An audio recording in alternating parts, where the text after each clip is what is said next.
Hello everyone and welcome to a new video, and today we are going to talk about kitchen layouts. So what shapes there are, how to combine them, and how to get a good workflow in the kitchen so your sims aren't being in the way of each other. So we're going to start with what you need in a kitchen, and I know it's obvious, but still I'm just going to get over it. It's a counter, the stove, a sink and a fridge, and you can place it in a really small space like this. Then you would only need 6 tiles. I wouldn't recommend it though, because sims are getting in the way of each other more easily, but if you have a tiny house that you want to build, this is a really good concept for it. And if you have Discover University, you can make it as small as 4 tiles. Just because you maybe place the sink in the bathroom area, so you just have the counter and some appliances and the little fridge which you can put appliances on. So this is how small you can get a kitchen, and of course you can make it bigger from there on to whatever you want to place in it. So we're going to start with the shapes that are for kitchens, and here we have the single wall kitchen, and everything is designed on, well, the name says it, on one wall. And it's more popular for smaller spaces, and it's often minimalistic in style, and it's great if you want an open floor plan in smaller spaces, and you can easily create a separate kitchen feeling by just adding a different tiling to the floor. So this way you have still a different feeling of kitchen, but it's still an open area, so you can easily put a table here or starting the living room or whatever you want to do with your house. And of course it can be without cabinets as well if you want to have more of an open feeling. If you want to keep that but you love more storage space for clutter, I suggest go with planks, and you can of course just move it in all different shapes, sizes, directions.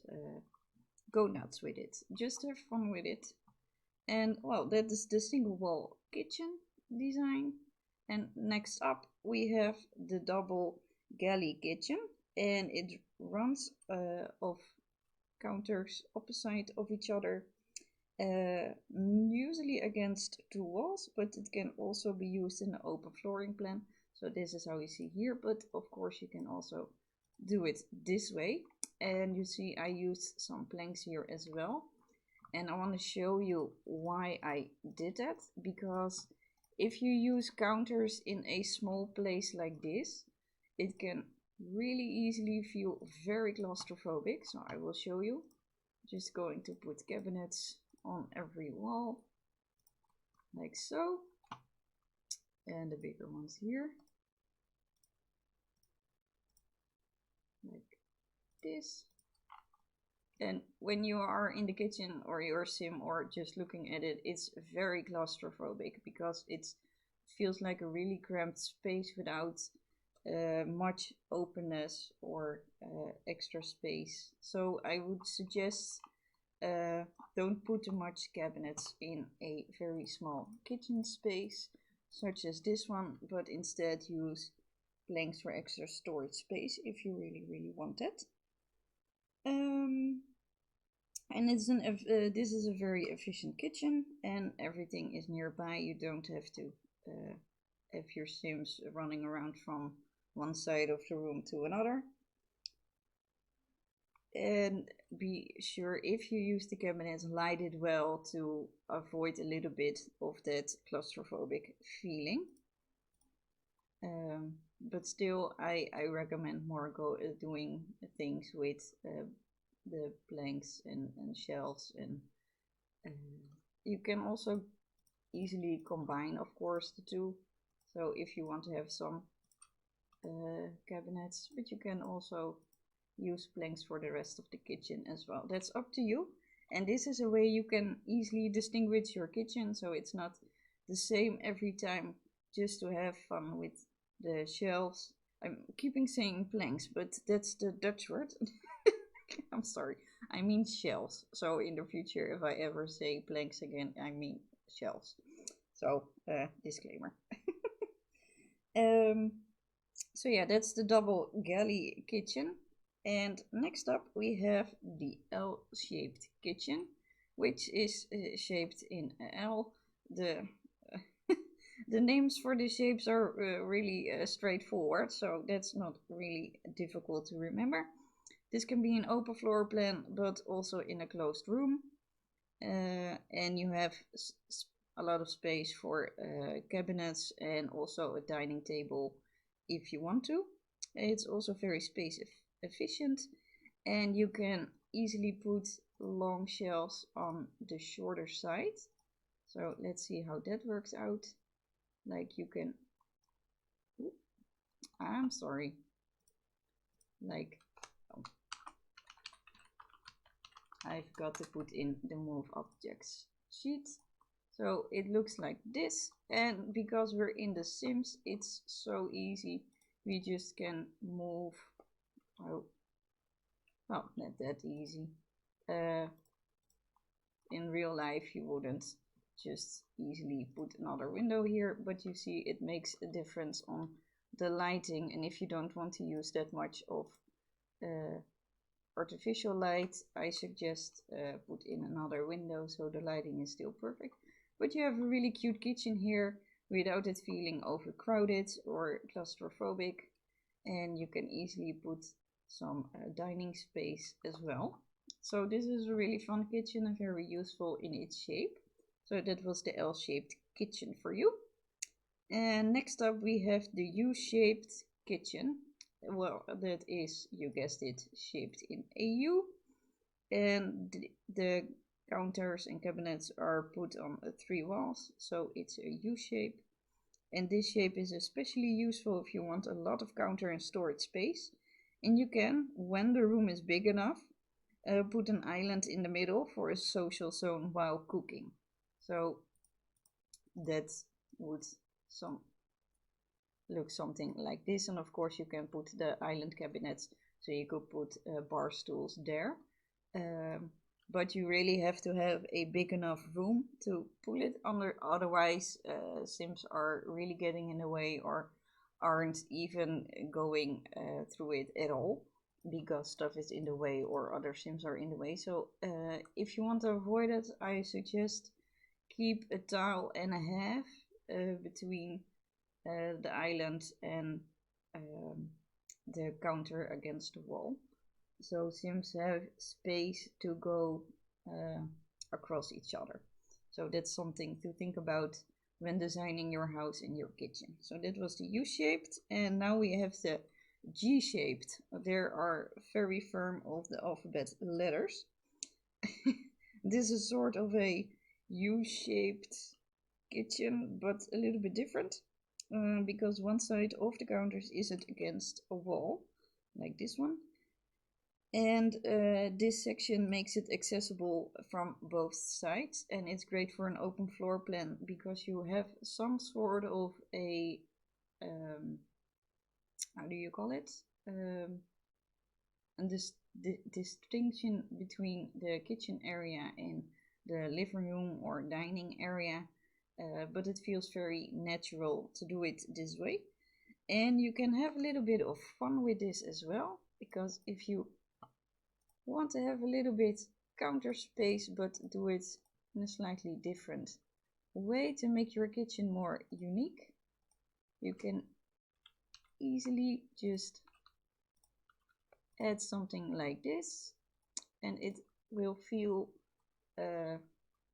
still like you have a lot of space, but it's not just straightforward. It gives a nice touch to a kitchen. So that is also a way you can make your kitchen feel a little bit different without sacrificing the feeling or the separation from the kitchen area in the wall area. So this is how that would look like, and you can also make this into a social area as well, so not for cooking or preparing food, but just for socializing when other Sims are maybe cooking. So really useful shape as well. So that was the G shape. And the last one isn't really a shape. It's more the island kitchen. You can use it, of course, just only the island. But this one is more of a useful to combine with the other shapes that are existing. So you can make it into this, and maybe here just straightforward counters without the stove, or you can make a social area here, and you can easily put it in the U shape or the L shape as well, just depending on what style you like, what you want with it. If it's also for a social area that Sims can still talk to each other, or is it just a room really alone for cooking? So that is a question you have to ask yourself, what you want with your house, the style that it's in, and what you want your Sims to do in it. So those are the shapes we have, and I hope it has given you some inspiration for some new kitchen designs. And next up we're going to talk about the kitchen flow. And the kitchen flow is very important because this keeps Sims hopefully from running into each other. And I made the different zones different colors. So we have a social zone that is white. We have the cleaning zone that is black. We have the food preparing area that is red. And we have the food making area, and that is blue. And then here we have the brown counters that are filling, otherwise it would look weird. So this is a complete kitchen. And with the work zones you have to remember to keep it in a triangle. And I say work zones, that are those. And the social zone is something that is out of the triangle. But I wanted to show you how it would look, because if you put it inside the triangle, it would get in the way of an easy workflow. So if you want your Sims to move around quickly and not being in the way of each other, or having something in the way like a chair or a counter, then that is really good to keep in mind. So I'm gonna show you different ways to keep that triangle and have different kitchen shapes. So next up we have this one. So the triangle is this way, and it's just a simple U shape. And of course you can put some extra counter space here as well, but don't put it too much in the middle, because then it would be in the way of the triangle again. So I suggest put it a little bit here, so it's touching the triangle but not very much in it. So that is a way you can easily create some social area or just your dining table. I'm keeping using the islands, but of course you can put a table there as well. So next up we have this triangle. It's the double galley, and it's an easy triangle as well. These two are a little bit closer, but that is okay. It doesn't depend on being further away from each other. It's just you have to keep clear zones for stuff so Sims aren't getting in the way. And you can really have fun with the shapes. As you can see here, the social zone is touching the area, but it's not in it. So we still have a good triangle for Sims to walk in without being in the way of each other. And you have a very cute kitchen with a social area as well. So it's really useful if you have an open floor plan or just a small household that you don't want a whole dining area, or you just love socializing in the kitchen. Then this is a really useful and fun way to have a little bit of a different kitchen. So playing with shapes and still have everything you will need. And here of course this is a little bit of a different triangle because it runs straight here and then it moves to make the triangle that way. So it's a little bit of a different shape, but I just wanted to show you that it doesn't mean that everything has to be on opposite sides. It can be next to each other, but just think about how you want to do it. Because maybe it would be smarter to move the stove to here and the sink to here, because Sims will be preparing here, then they would go here. Oh, I'm sorry. They would go here, and afterwards they would go to the sink. So they would have a good working flow without being in the way of each other. If they're going to dine here, for example, they would go straight back to us. Imagine another sim is still cooking. Then they are not in the way. To be really sure they aren't in the way, just keep a tile between the different work zones. So it is best to do that. And here we have another social area added and a little triangle. This is for the smaller space kitchens, but still with a open floor plan. And of course you can add everything you like. So those are the different work zones. And of course there are many different variations and shapes and sizes you can put them in. This is just examples of how you put your work zones in place, what kind of work zones there are and what you can do with them. So keep in mind triangles and keep the social zone a little bit out of it. It may touch, but it can be in the middle of the triangle, because then it's really in the way. Of course you can put normal counters here, but not the social counters, because Sim will interact with this area and less with this area, because you have your own counter preparing zone here. So I hope the work zones are clear. And next up, some people, I tweeted if people had questions about kitchen layouts, and I got a question back about a kitchen without walls. And I was really excited by that challenge, because I found it to be a challenge. Because without walls is not very common for kitchens, because you would need electricity or plumbing or well, things like that, or place to keep your smoke detector. But I did some research and I found some ways to have your kitchen without walls. Well, not entirely, but I will show you how it goes. So I made a U shape and a single wall combined. So you don't have to look at the back of the fridge or other appliances, because that's not very pretty when you are in your living room and you're just keep looking at the back of your appliances.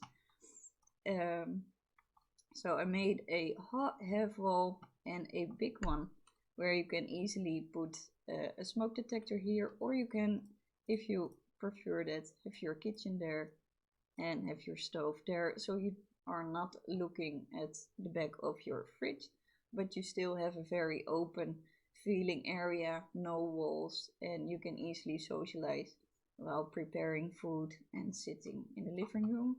And you can easily put a fireplace, or maybe your TV, like so. There are many things you can do. You can also just put a book cabinet. Well, that's a little bit too big. Maybe this one. So you can have a social area and a kitchen area that are separated, but not too much. And you can still have a little bit of fun with the shape and open feelingness of the house. You can also, if you like that more, just to have it a little bit distinguished that it is a kitchen area, you can do it this way, or more counters in between, of course, because this feels a little bit small, but you get the gist of it. But I like this better for the overgoing openness flow of the room. So that is one way, and I found this to be the other way. I based it a little bit on my kitchen. My kitchen, not my kitchen, I mean MasterChef. I was thinking about my kitchen rules, but that's not the one. So Master Chef, because they have counters and stove just loose in the room. And I thought, well, if you put them against each other uh, or opposite of each other, you can have a fun kitchen without walls. I would suggest using the half walls because, well, same reason, you don't want to look at the back of your appliances. So that is a way to do that. And you still have a separate kitchen area. You even can put different kind of flooring here as well, so have to have it really distinguished. And here have your dining area or your living room area or whatever area you want to have here. If you have a really big house and you can easily make this space between bigger, then you can put a social area in between. But I'm not really fond of the idea because you would need to have a really big kitchen for it to work and for it to look a bit normal or okay. So I don't suggest doing that. So better to keep the areas apart. But it's up to your taste, and it's The Sims, so you can go a little bit crazy or different with shape, sizes, and work zones. But if you want to have a little bit fluent and a little bit realistic kitchen, I would suggest following these guidelines. And of course, you can do whatever you want with it. And of course, also think about the style you are going for. A modern open loft kitchen is different than a farming house kitchen, and it's different than a tiny living kitchen. So those things are something to think about. If you want to know more about styles and which one there are, I have a video about a three-part video about styles, but it's mostly based on living rooms. But maybe if you want, I can make a video in that the same style, but then about kitchens, so you can see what different styles of kitchens there are and what types of stuff you use in that, so to make it look like that style you're using. So because you can have fun with different kinds of cabinets, and that already makes a big difference. If you use, for example, this counter, it looks already a little bit more farmhouse. If you use this kind of kitchen, it's already more modern. So if you would like to see a video about that, let me know in the comments and I will happily do the research and make one for you.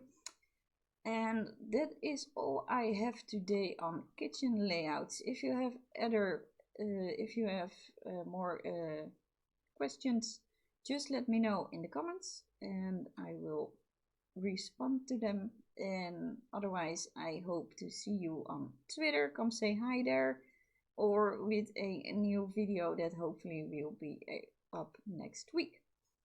So that was it for today. I wish you a happy simming and until next time.